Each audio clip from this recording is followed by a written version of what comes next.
Dari Utsman ibn Affan berkata, aku mendengar Nabi SAW bersabda, sesiapa yang membaca Bismillahilladzi la yadurru ma'asmihi syai'un fil ardi wa la fis sama' wa huwa as-sami'ul alim, yang bermaksud dengan nama Allah yang dengan namanya tidak ada sesuatu pun yang dapat memberikan kemudaratan di bumi maupun di langit. Dialah yang maha mendengar lagi maha mengetahui. Sebanyak 3 kali, maka dia tidak akan ditimpa bala yang datang secara tiba-tiba sehingga subuh. Dan barang siapa yang membacanya ketika subuh sebanyak 3 kali, maka dia tidak akan ditimpa bala secara tiba-tiba sehingga petang, iaitu malam. Hadis rawahu Abu Dawud menurut Syekh Syu'ib Al-Arnud. Hadis ini adalah hasan. Bismillahirrahmanirrahim. Assalamualaikum warahmatullahi wabarakatuh dan selamat sejahtera. Selamat bertemu kembali kepada semua pelajar prinsip perakaunan SPM tingkatan 5. Saya Cikgu Rosli bin Hamid dari Sekolah Menengah Kebangsaan Datuk Jaafar Hassan akan menyampaikan tajuk pelajaran kita pada hari ini, iaitu rekod tak lengkap. Okay, sebelum kita mula tajuk ini, para pelajar tentu telah pun belajar tajuk ini dalam kelas sebelum kita menghadapi PKP. Jadi mungkin sedikit sebanyak pengetahuan yang pelajar dapat dalam kelas itu membantu dalam mengingat kembali apa yang telah dipelajari dalam tajuk ini. Okey, tajuk ini sebenarnya berkaitan dengan kehidupan seharian kita, yang mana melalui tajuk ini agak istimewa tajuk rekod tak lengkap ni, kerana melalui tajuk ini pelajar akan lebih dekat dengan kehidupan seharian peniaga-peniaga kecil khasnya yang tidak membuat catatan bergu atau catatan rekod perekonomian dengan cara yang betul. Jadi kita boleh membantu para peniaga ini dengan mendapatkan modal awal, modal akhir, untung atau rugi perniagaan, dan seterusnya dapat menyediakan penyata kedudukan keuangan pada tahun berkenaan. Jadi kita mulakan tajuk ini yang merupakan video yang ketiga dalam siri Perlis Mengaji Tuition Online. Okey, kita lihat tajuknya rekod tak lengkap, dan hari ini cikgu akan mengajar kaedah perbandingan. Okey, melalui kaedah jadi dalam rekod tak lengkap ni sebenarnya kita ada 2 kaedah penentuan untung dan rugi, iaitu menggunakan kaedah perbandingan dan juga kaedah analisis. Jadi kita lihat pada soalan hari ini. Okey, berdasarkan kepada soalan, Encik Zulkarnain memulakan perniagaan Nick Market pada 1 Januari 2018 di Air Keroh, Melaka. Rekod perniagaannya disimpan tanpa mengikut sistem catatan bergu. Jadi perkataan tanpa mengikut sistem catatan bergu tu bolehlah dianggap sebagai soalan ini berkaitan dengan rekod tak lengkap. Okey, baki di bawah ini diperoleh daripada buku catatannya. Okey, suka cikgu ingatkan di sini 1 Januari ni apabila jumpa soalan yang berkait dengan tarikh-tarikh, 2 tarikh penting, iaitu awal dan juga akhir, pelajar bolehlah menulis di atas 1 Januari ini sebagai awal ataupun baki bibi. Okey, awal atau baki bibi. Okey, pada 31 Disember kita boleh mengecam atau mengkelarkan soalan ini sebagai akhir baki HB dan PKK. Okey, cikgu ulangi, akhir / baki HB / dan juga PKK. PKK itu adalah singkatan daripada Penyata Kedudukan Kewangan. Okey, Penyata Kedudukan Kewangan biasanya dia kita sediakan pada akhir tempoh perakaunan. Macam contoh di sini 31 Disember 2019. Jadi kita boleh anggap inilah antara item-item atau butir-butir yang perlu kita masukkan dalam Penyata Kedudukan Kewangan nanti. Okey, kita teliti dulu soalan ni satu persatu. Okey, berikut adalah senarai aset dan juga liability bagi dua tempoh ini. Okey, contoh kenderaan, pelajar boleh mengecamnya sebagai aset. Begitu juga dengan perabot, aset. Akaun belum terima pun aset. Okey, bank kita lihat jika bakinya positif maka kita anggap dia sebagai aset. Manakala pada 31 Disember dalam kurungan ni kita anggap dia sebagai overdraft atau liability. Jadi untuk 1 Januari bank menjadi aset. Inventory. Okey, inventory pada 1 Januari sebagaimana kita dah tulis di atas, inventory pada 1 Januari adalah inventory awal, dan pada 31 Disember kat sini adalah inventory akhir. Okey, begitu juga inventory ni adalah aset.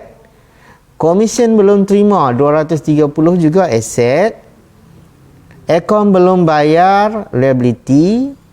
Kadar bayaran belum bayar liability.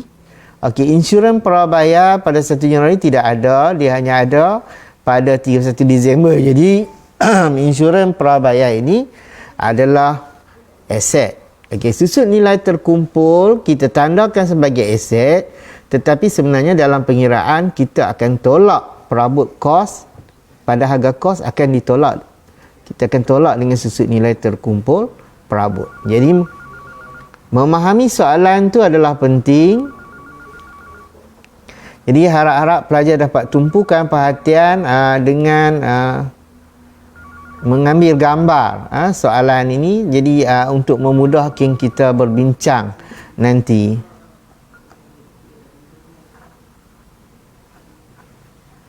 Okey, kita teruskan dengan maklumat tambahan. Okey, bahagian maklumat tambahan ni agak penting kerana pengiraan adalah berdasarkan kepada maklumat tambahan, dan biasanya dalam pemakahan semasa peperiksaan, maklumat tambahan ini diambil kira dan diberi markah. Okey, jadi adalah penting kita melihat kepada maklumat tambahan dengan teliti. Okey, jadi untuk memudahkan pelajar membuat pengkelasan dan juga pengiraan, jadi cikgu akan lihat satu persatu maklumat tambahan. Okey, contohnya maklumat tambahan 1. Pada 1 April 2019, perabot yang bernilai 2,400 dibawa masuk dari rumah pemilik untuk kegunaan perniagaan. Kadar susut nilai perabot setahun adalah 10% atas kos. Okey, suka cikgu ingatkan di sini kepada para pelajar yang perniagaan ini bermula pada tahun 2018. Jadi soalan yang kita dapat ni adalah setelah berlalunya setahun. Jadi kalau dia mula pada bulan Januari 2018, pada 31 Disember 2018 adalah tahun pertama. Jadi ini adalah tahun yang kedua. Okey, apabila pemilik membawa masuk dari rumah, membawa masuk aset, ini kita anggap sebagai, pelajar boleh tanda nombor 1 ni sebagai maklumat tambahan atau dipanggil MT, maklumat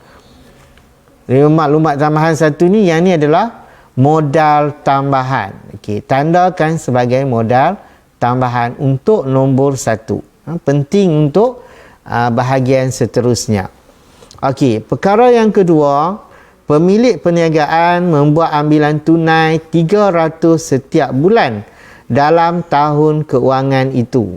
Okey, maksud dia pada tahun keuangan yang bermula dari 1 Januari 2019 sehinggalah 31 Disember 2019, pemilik setiap bulan mengambil sebanyak 300. Okey, RM300 kalau kita darab dengan 12 bulan, kita akan dapat jumlah setahun iaitu ambilannya sebanyak 3,600. Yang ini perkara yang kedua, ini maklumat tambahan kedua, pelajar dikendaki menanda sebagai ambilan, ya. Okey, nombor 1 tadi kita tanda sebagai membawa masuk modal tambahan. Jadi modal tambahan. Nombor 2 adalah ambilan. Perkara ketiga, seorang daripada akaun belum terima diisytiharkan muflis dan hutangnya bernilai 500 dihapus kira.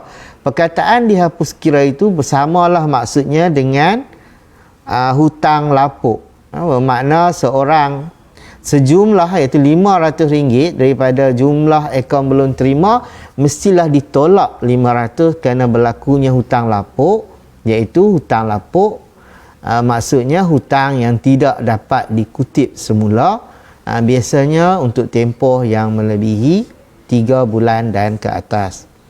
Okey, perkara keempat, peruntukan hutang ragu dianggarkan 5% daripada akaun belum terima bersih.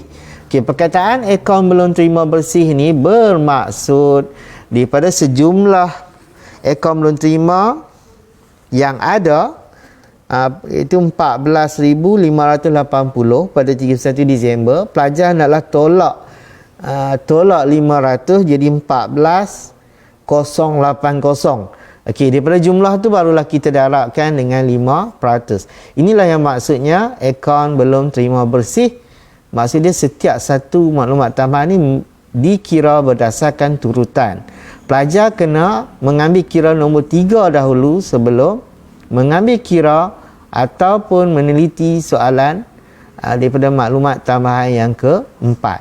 Okey, yang kelima, invoice yang diterima sebanyak 530 belum diambil kira dalam jumlah akaun belum bayar. Maksudnya terdapat pembelian, pemilik ini membeli barang niaga sebanyak 530, tetapi invoice-nya telah tertinggal, terlepas pandang dan tidak diambil kira. Jadi jumlah ni pelajar mestilah mengambil jumlah akaun belum bayar sebanyak 13,960, kita tolak dengan 530 dan dapatlah jumlah akaun belum bayar yang sepatutnya atau yang terkini.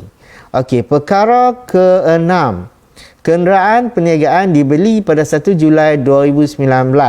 Kadar senilai kenderaan ialah 10% setahun atas kos. Okey, apabila kenderaan perniagaan dibeli pada 1 Julai, perniagaan ini menutup ataupun tahun keuangannya berakhir pada 31 Disember. Jadi para pelajar hendaklah mengira tempoh antara bulan Julai dengan bulan Disember, ya. Biasanya kita akan menggunakan jari. Okey, bermula dengan Julai, okey, Ogos, September, Oktober, November dan Disember. Bermaksud 6 bulan. Jadi pengiraannya akan ditunjukkan dalam kita menjawab nanti. Okey, kadar senilai kenderaan ialah 10% setahun atas kos. Okey, kita teruskan.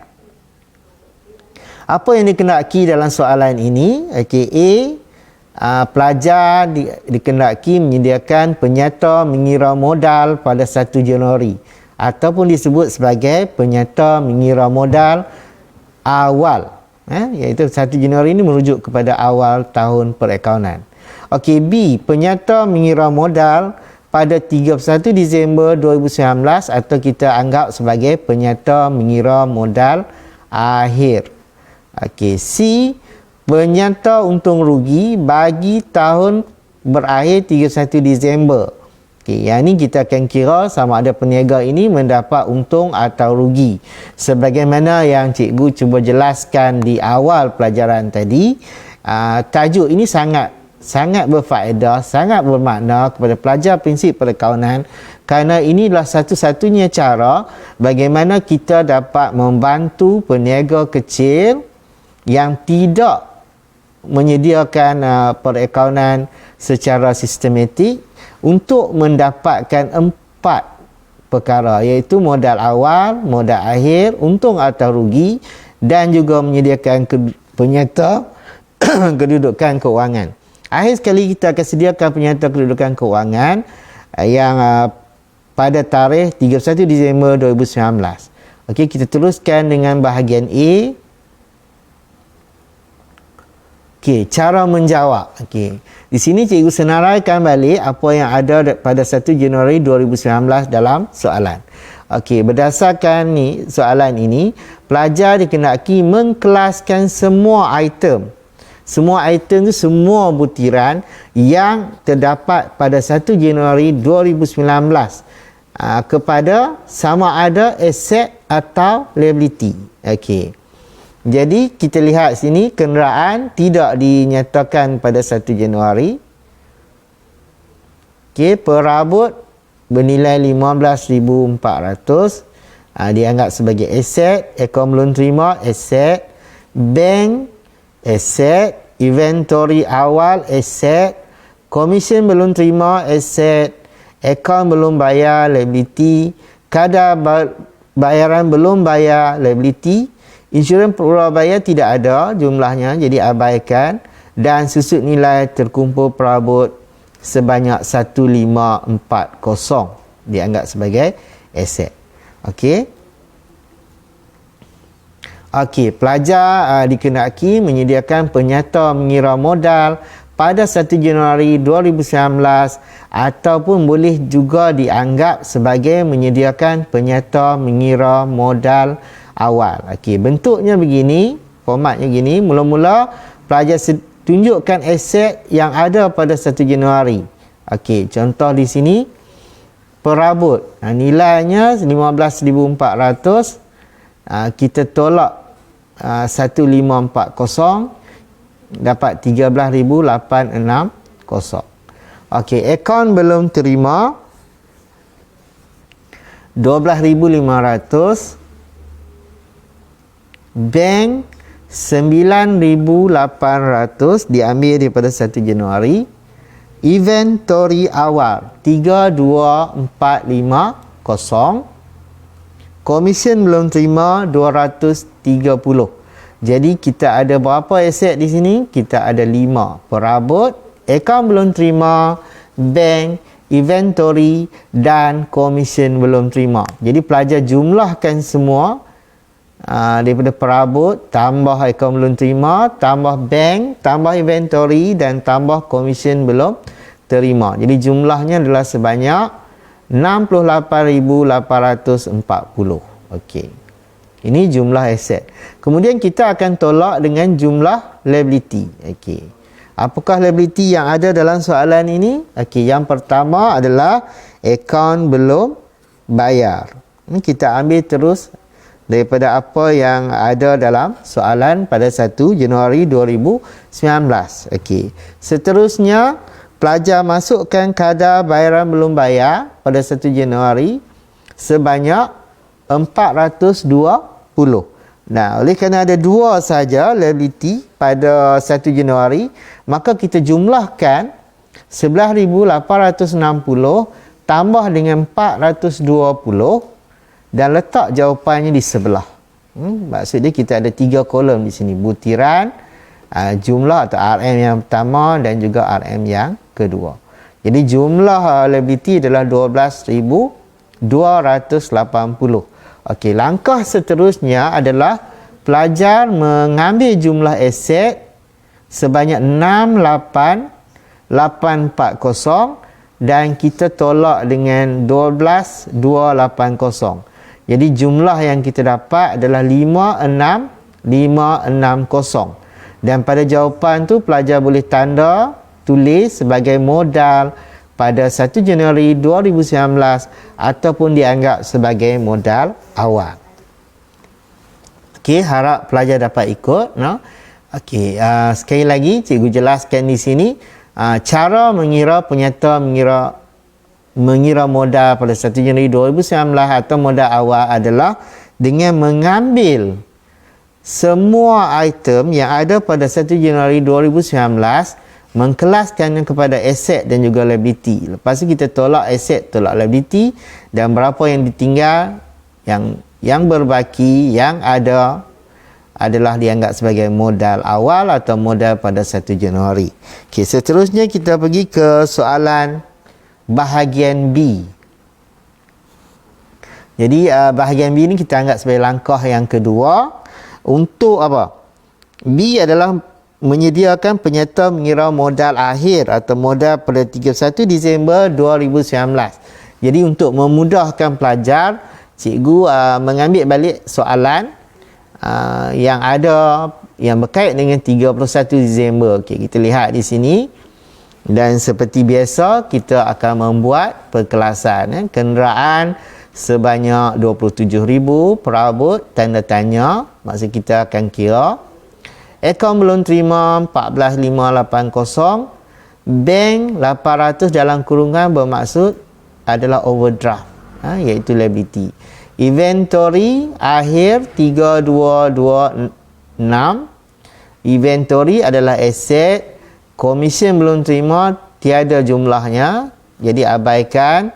Akaun belum bayar 13,960. Kadar bayaran belum bayar, abaikan. Insurans prabayar akhir iaitu 300 dan susut nilai terkumpul perabot yang mesti kita kira.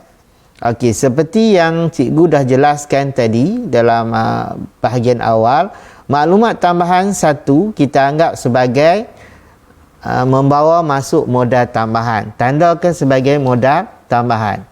Okey, maklumat tambahan 2, pemilik perniagaan membuat ambilan tunai 300 setiap bulan. Jadi setahun ada 12 bulan. Pelajar ambil jumlah 300 darab dengan 12 bulan dan pelajar akan dapat jumlah ni sebanyak 3,600. Jadi tandakan perkara nombor 2 ni sebagai ambilan. Sangat penting untuk bahagian ini. Dalam maklumat tambahan biasanya dalam tajuk ini kita akan dua bahagian, dua perkara yang berkait dengan maklum modal tambahan dan juga ambilan. Dua perkara ini akan digunakan semasa menyediakan penyerta mengira untung atau rugi, bahagian C nanti. Okey, kemudian kita teruskan yang ketiga ni, maksudnya wujudnya hutang lapuk, dan hutang lapuk ni mestilah ditolak daripada akaun belum terima yang ada iaitu 14,580. Dan daripada jumlah itu maka kita akan dapat akaun belum terima bersih. Okey, perkara keempat, peruntukan hutang ragu dianggarkan 5% daripada penghutang bersih. Perkataan penghutang bersih itu sebenarnya boleh juga dianggap sebagai akaun belum terima bersih, ya, selepas kita tolak hutang lapuk sebanyak 500 tadi. Perkara ke-5, invoice yang diterima 530 itu merupakan pembelian, ya. Pemilik perniagaan membeli barang niaga secara kredit. Jadi jumlah dalam akaun belum bayar mestilah ditambah kerana wujudnya ambilan yang tertinggal catatan. Okey, seterusnya bahagian ke-6, maklumat tambahan ke-6, kenderaan perniagaan dibeli pada 1 Julai 2019. Kadar sud nilai kenderaan adalah 10% setahun. Yang ini adalah penambahan terhadap kenderaan dan juga kadar susut nilai kenderaan mesti dikira setahun untuk jumlah keseluruhan, dan juga pembelian yang baru sebanyak 10% mesti didarat, jumlah yang dibeli itu mestilah didarat dengan 10% dan didarat juga dengan tempoh, iaitu seperti yang kita kira tadi 6 bulan, Julai, Ogos, September, Oktober, November dan Disember. Okey, kita pergi ke langkah seterusnya. Okey, sama seperti penyerta mengira modal awal, penyerta mengira modal akhir pun mempunyai format yang sama, iaitu jumlah aset kita akan tolak dengan jumlah liability tetapi pada tarikh 31 Disember berdasarkan apa yang diberi dalam soalan dan mengambil kira maklumat tambahan. Okey, jadi kita cuba selesaikan penyerta mengira modal akhir. Okey, yang pertama sekali, pelajar boleh masukkan kenderaan sebanyak 27,000. Kemudian kita akan tolak dengan susut nilai terkumpul kenderaan. Okey, cara pengiraannya cikgu telah tunjukkan di sini. Okey, dalam setahun susut nilai terkumpul kenderaan tu apa? Dia dah daripada 27,000, kita akan darab dengan 10% atas kos. Jadi caranya kenderaan atas kos didarab dengan 10%. 27,000 kita darab dengan 10%, kita akan dapat 2,700. Okey, daripada jumlah 2,700 itu, kemudian kita akan darab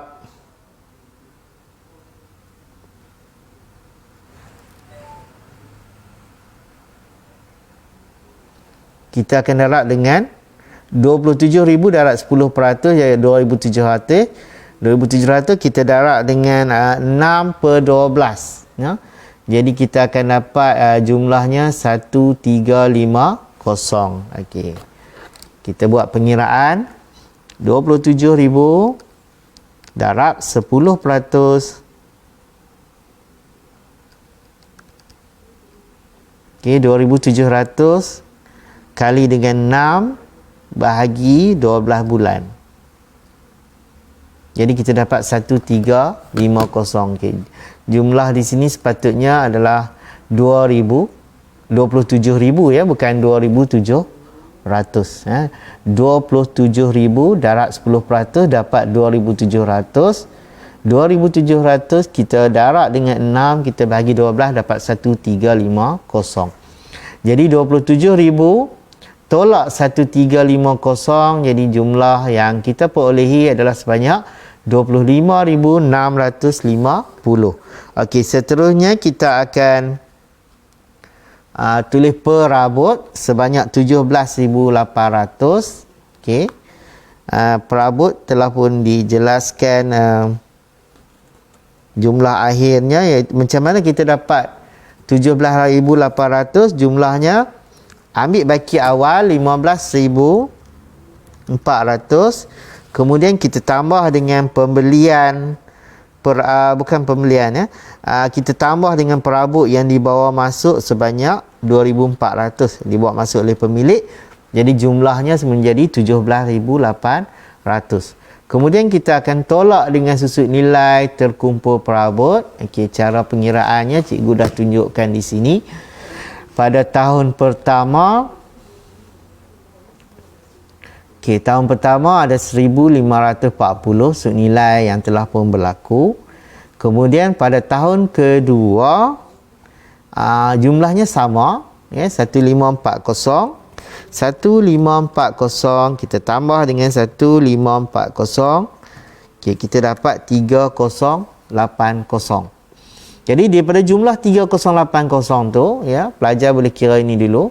Kemudian bila perabot baru dibawa masuk oleh pemilik, kita ambil 2,400 darab 10%, dapat 240, darab 9 bulan bahagi dengan 12 bulan, iaitu 180.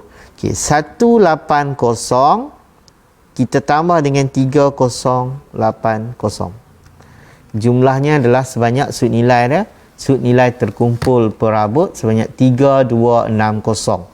Jumlah perabot 17,800 tolak susut nilai terkumpul 3,260.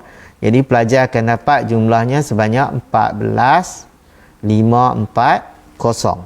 Okey. Jadi boleh kita teruskan. Okey, seterusnya akaun belum terima. Okey, akaun belum terima tadi berdasarkan maklumat tambahan, jumlah akaun belum terima adalah sebanyak 14,580, ya. Angkanya 14,580, bukan 14,080. 14,580 tolak 500 hutang lapuk. Jadi kita dapat 14, atau akaun belum terima bersih 14,580. 14080. Daripada jumlah 14580 baki akhir pada 31 Disember tolak 500. Jadi dapat jumlah ni lah. Okey, seterusnya daripada jumlah 14080 yang dipanggil sebagai akaun belum terima bersih, kita akan darab dengan 5% dan jumlahnya adalah 704. Jadi pelajar perlu tolak akaun belum terima bersih 14080 tolak 704. Jadi jumlah yang kita dapat adalah sebanyak 11,400. Okey, seterusnya kita akan tambah dengan inventory akhir sebanyak 3226. 32226. Okey, seterusnya kita ambil pula insurans prabayar sebanyak 300. Jadi jumlah di sebelah kanan sekali ni ya, kolom yang ketiga, 1 2 3, pelajar tambah keseluruhan ni 25650 tambah 14540 tambah 11,400 tambah 3226 tambah 300. Jadi kita dapat jumlah sebanyak 84116. Okey.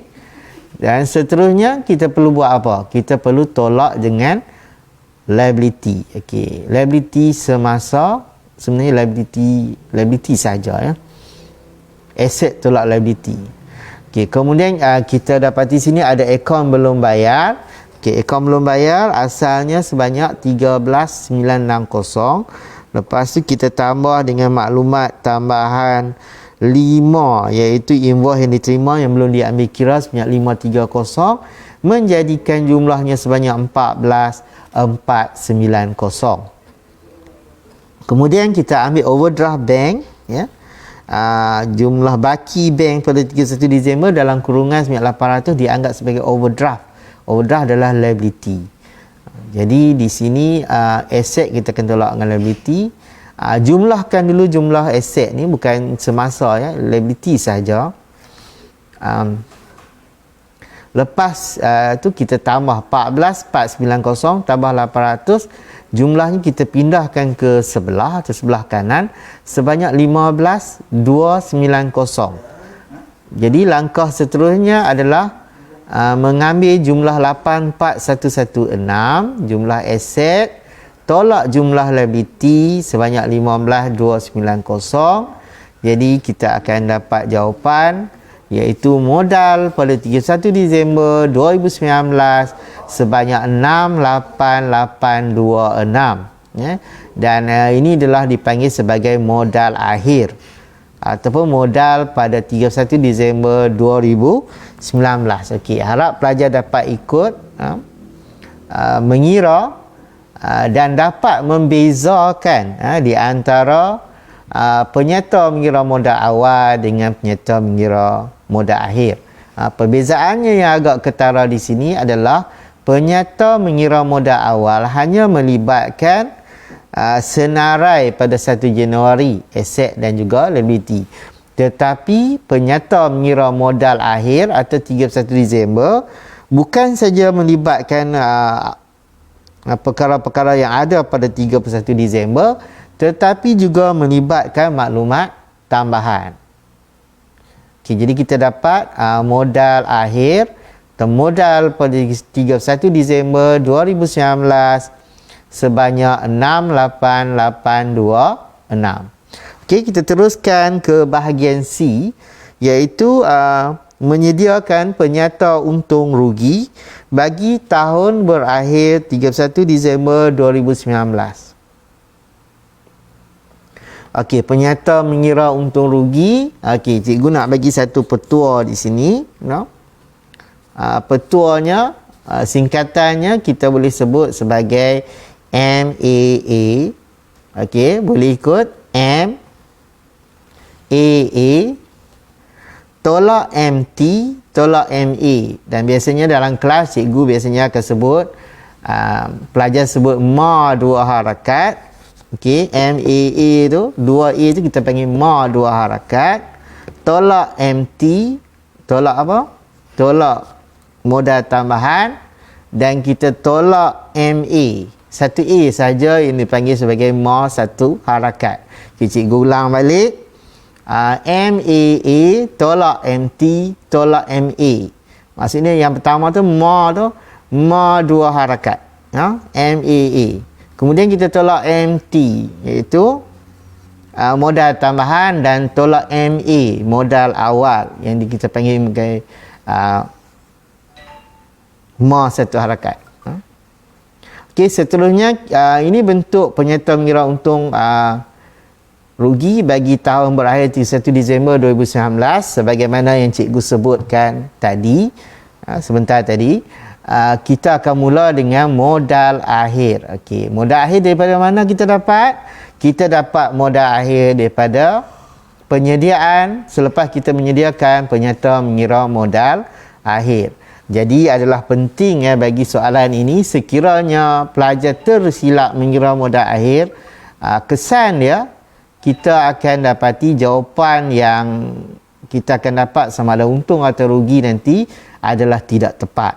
Jadi dalam prinsip perakaunan ni pelajar perlulah membuat banyak latihan kerana dengan latihan itulah kita akan memperolehi kesempurnaan dalam pengiraan dan sebenarnya keyakinan diri untuk menjawab dengan tepat dalam sebarang latihan ataupun ujian dan peperiksaan. Okay, selepas modal akhir, MA tambah dengan A. Okay, A itu adalah ambilan yang kita panggil sebagai ma dua harakat. Modal akhir tambah ambilan. Okay, di sini cikgu dah tunjukkan bagaimana ambilan tu. Ambilan sebanyak 300 sebulan dibuat selama setahun.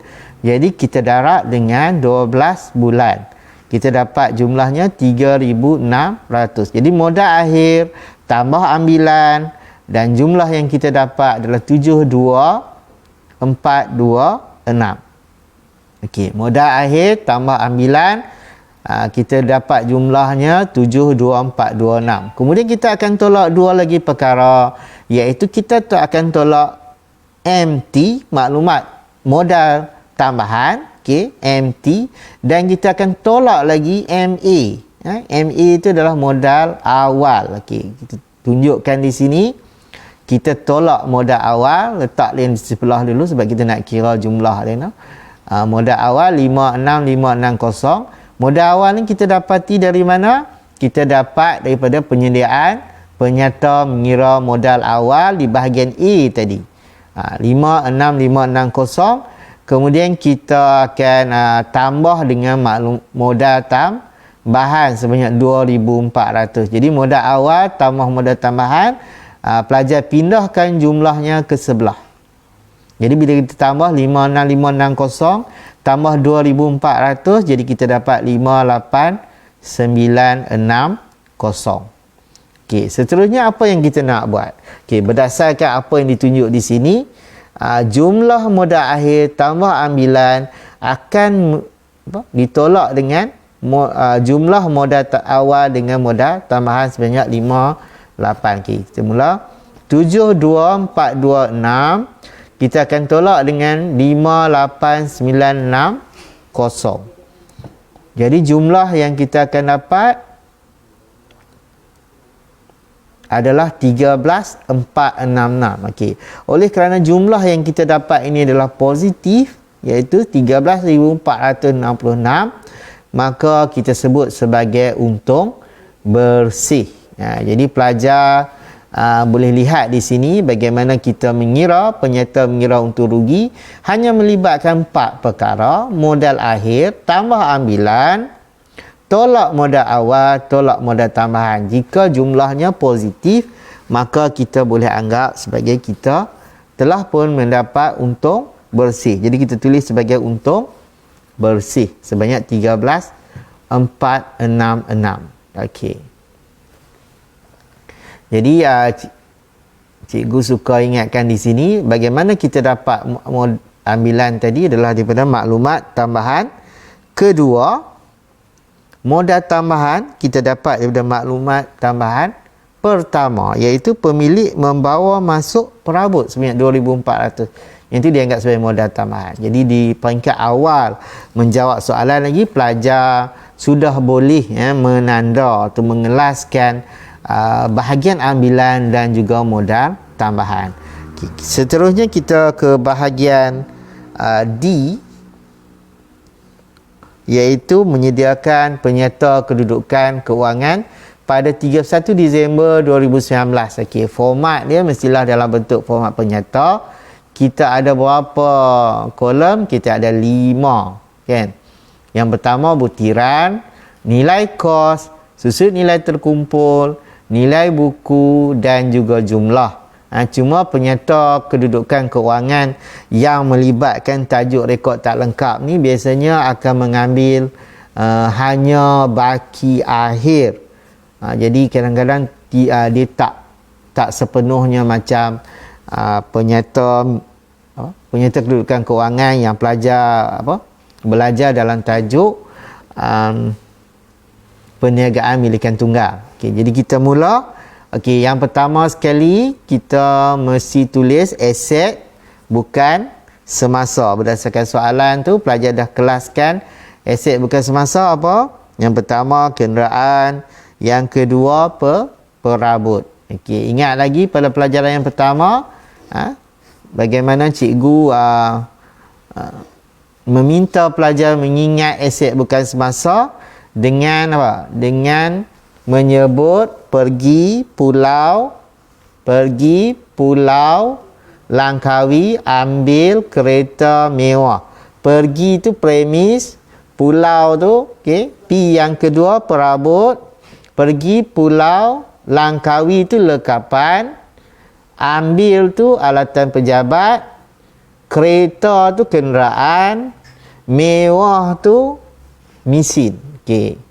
Jadi daripada situ kita boleh ingat daripada soalan ini hanya ada 2, iaitu kenderaan dan juga perabot. Okey, aset bukan semasa, kenderaan kita ambil terus nilai buku dia yang telah dikira, iaitu 25650. Kemudian pelajar tambah dengan perabot sebanyak 14540. Okey, jadi jumlahnya kita dapat 40190.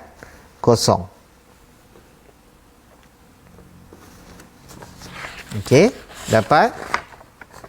Okey, pelajar boleh kira 25650. Kemudian kita akan tambah dengan perabot sebanyak 14540. Alright. Rujuk kepada penyerta mengira modal akhir tadi, ya. Okey, seterusnya kita akan sediakan dan tunjukkan aset semasa. Aset semasa di sini akaun belum terima, inventory, insurans prabayar, ya. Akaun belum terima, kita tunjukkan pada kolom yang ketiga bagi memudahkan pengiraan. Sebenarnya bahagian aset semasa ni tidak terlibat dengan nilai kos, nilai terkumpul dan nilai buku. Cuma dari segi susunannya untuk memudahkan pelajar, kita letak pada kolom yang ketiga. Dia tidak ada kaitan dengan bahagian atas yang hanya terlibat adalah aset bukan semasa. Okay, seterusnya yang kedua adalah inventory akhir.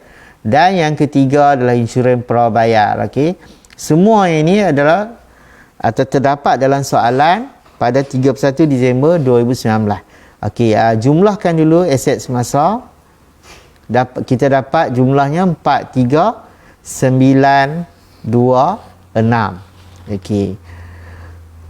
Seterusnya kita akan tolak liability semasa. Okey, liability semasa yang ada dalam soalan yang pertama adalah bank. Kenapa bank dianggap sebagai liability semasa? Sebab bank tu dalam kurungan.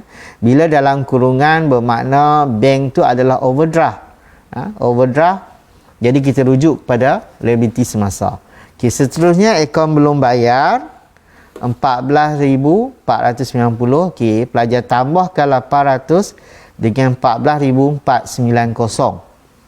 Jadi jumlahnya menjadi 15,290. Okey, jadi kita dah lihat di sini kita ada jumlah aset semasa diletak pada kolom terakhir. Okey, jumlah aset semasa kolom yang kita panggil yang ketiga lah. Ya, jumlah liability semasa pun kolom ketiga. Jadi jumlah ni kita akan tolak aset semasa 43926, kita akan tolak dengan liability semasa sebanyak 15,290.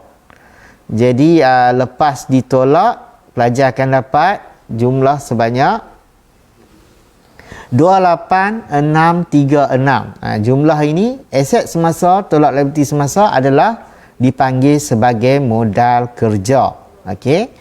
Seterusnya kita letak modal kerja di kolom terakhir, dan seterusnya kita akan tambah jumlah aset bukan semasa, kita tambah dengan modal kerja, dan kita akan dapat jumlahnya sebanyak 68826.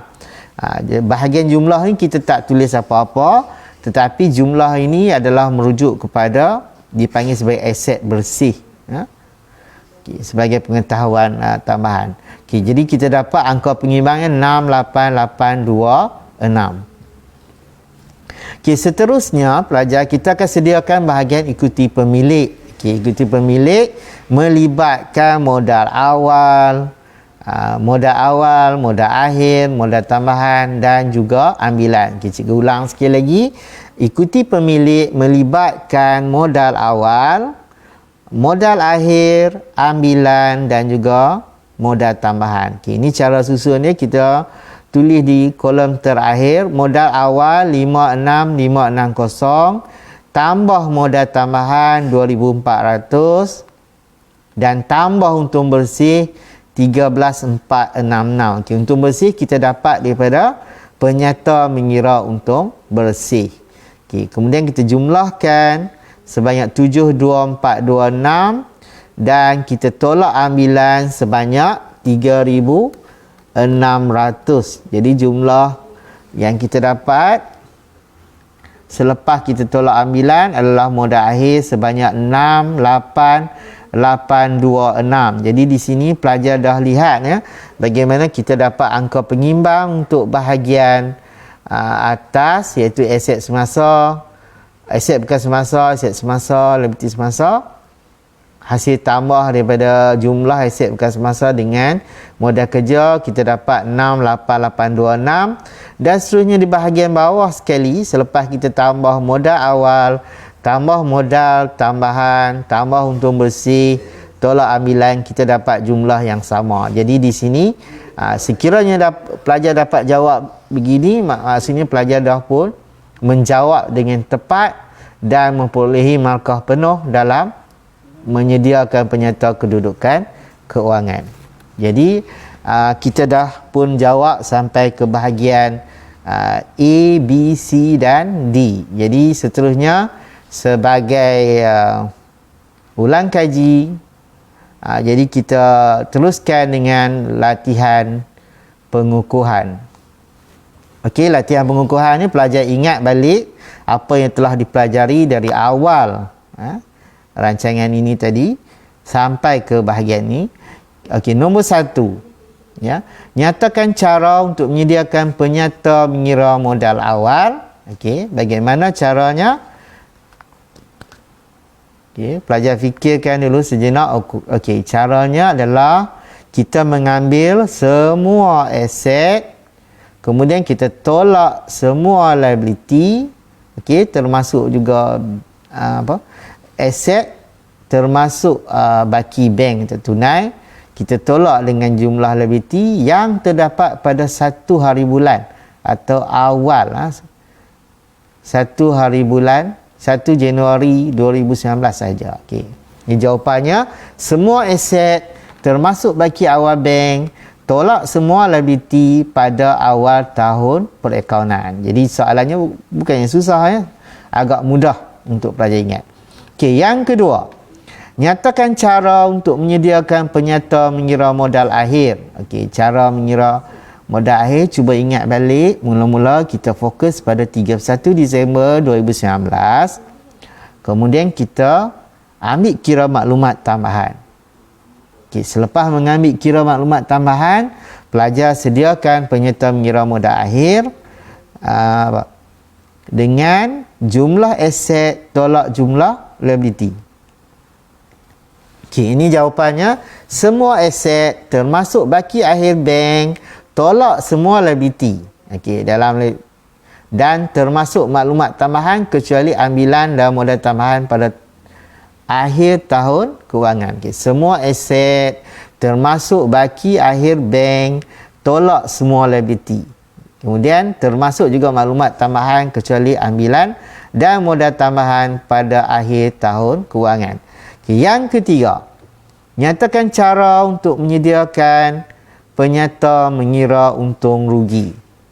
Jadi cara mengira seperti yang cikgu jelaskan tadi, kita ada rumus khas iaitu modal akhir tambah ambilan tolak modal tambahan dan tolak modal awal. Singkatannya MAA tolak MT tolak MA. Kalau disebut, kita sebut sebagai MA 2 harakat tolak MT tolak MA 1 harakat. Boleh ingat? Senang saja kan? Seterusnya soalan yang keempat. Nyatakan cara untuk menyediakan penyata kedudukan kewangan. Bagaimana cara menyediakan penyata kedudukan kewangan? Di awal-awal pelajar melihat soalan tadi, cikgu dah minta pelajar menulis di atas 31 Disember 2019 sebagai akhir baki HB dan PKK. Bermakna penyata kedudukan kewangan kita adalah bermula pada 31 Disember 2019. Ini jawapannya.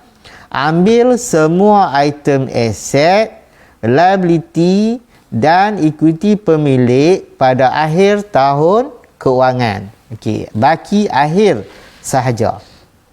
Kita teruskan ke soalan yang kelima. Nyatakan dua kaedah penentuan untung atau rugi perniagaan. Seperti yang cikgu jelaskan di awal-awal pelajaran tadi, kita ada hanya dua kaedah saja penentuan untung atau rugi perniagaan mengikut rekod tak lengkap, iaitu kaedah perbandingan dan juga kaedah analisis. Dan hari ini kita sebenarnya belajar rekod tak lengkap kaedah perbandingan. Kita akan teruskan lagi pada masa yang akan datang dengan mempelajari kaedah analisis. Seterusnya soalan yang keenam. Nyatakan 4 sebab wujudnya rekod tak lengkap. Mengapa berlakunya rekod tak lengkap dalam perniagaan? Sebabnya adalah 1, pelajar membuat amalan catatan tunggal. Catatan tunggal sebagai contoh, pelajar hanya peniaga hanya mencatat duit masuk dan duit keluar tanpa sistem catatan bergu yang lengkap. Yang kedua, berlaku kemusnahan dan kehilangan rekod perakaunan di premis perniagaan mungkin disebabkan oleh bencana alam seperti banjir, kebakaran ataupun perbuatan jenayah dan khianat, yang mana rekod-rekod perakaunan tu di kedai ataupun premis perniagaan dipecah masuk dan rekod perniagaannya diambil dan dibuang. Yang ketiga, sistem penyimpanan dokumen sumber urus niaga yang tidak sistematik. Seperti yang pelajar yang telah pelajari, apabila kita tidak mengurus dokumen sumber dengan sistematik, maka kita akan berakhir dengan sistem yang tidak lengkap. Sistem yang tidak lengkap, yang tidak sistematik, yang mana kita gagal untuk menyediakan rekod perakaunan dengan sempurna. Yang keempat adalah tiada catatan urus niaga. Mungkin peniaga terlupa membuat catatan urus niaga setiap kali berlakunya urus niaga. Jadi ada 4 sebab wujudnya rekod tak lengkap. 1. Amalan catatan tunggal. 2. Kemusnahan dan kehilangan rekod perakaunan. 3. Sistem penyimpanan dokumen sumber urus niaga yang tidak sistematik. 4. Tiada catatan urus niaga. Dan soalan terakhir untuk hari ini adalah nyatakan 4 implikasi. Perkataan implikasi itu adalah kesan rekod tak lengkap terhadap maklumat perakaunan perniagaan. Nyatakan 4 implikasi rekod tak lengkap terhadap maklumat perakaunan perniagaan. Okey, 1. Imbangan duga tidak dapat disediakan. 2. Untung rugi mungkin terkurang nilai atau terlebih nilai, dalam arti kata lain tidak tepat. Pengiraan untung dan rugi tidak tepat. Yang ketiga, menyukarkan penyediaan penyerta kedudukan kewangan. Jadi agak sukar untuk menyediakan penyerta kedudukan kewangan jika wujudnya rekod tak lengkap. Dan yang keempat, akhir sekali, dengan tiadanya rekod yang lengkap dalam perniagaan akan mudah berlakunya penyelewengan. Penyelewengan mudah berlaku kerana kesilapan sukar dikesan. Jadi atas tajuk ini, atas 4 perkara ini, maka kita dapati kenapa wujudnya rekod tak lengkap. Jadi cikgu dah pun jelaskan tadi bagaimana pelajar selepas mempelajari tajuk ini dapat menolong peniaga yang tidak menyediakan rekod yang sistematik untuk mendapatkan 4 perkara, iaitu membantu peniaga untuk mendapatkan modal awal, modal akhir, untung atau rugi, dan juga menyediakan penyerta kedudukan kewangan. Okey, itu saja untuk pertemuan kali ini. Terima kasih atas perhatian para pelajar sekalian, dan mohon maaf jika terdapat kesilapan di pihak cikgu yang menyampaikan pada hari ini. Akhir kata, selamat belajar, teruskan belajar, dan kita akan berjumpa lagi dalam siri yang akan datang, insya-Allah. Wabillahi taufiq wal hidayah. Assalamualaikum warahmatullahi wabarakatuh.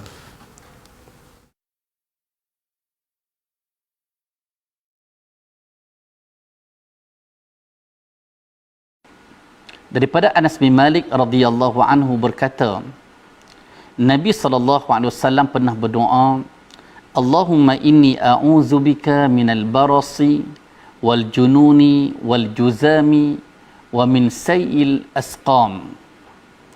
Ya Allah, aku berlindung denganmu daripada penyakit sopak, penyakit gila, penyakit kusta, dan penyakit-penyakit yang buruk. Hadis diriwayatkan oleh Al-Imam Abu Dawud dengan sanad yang sahih.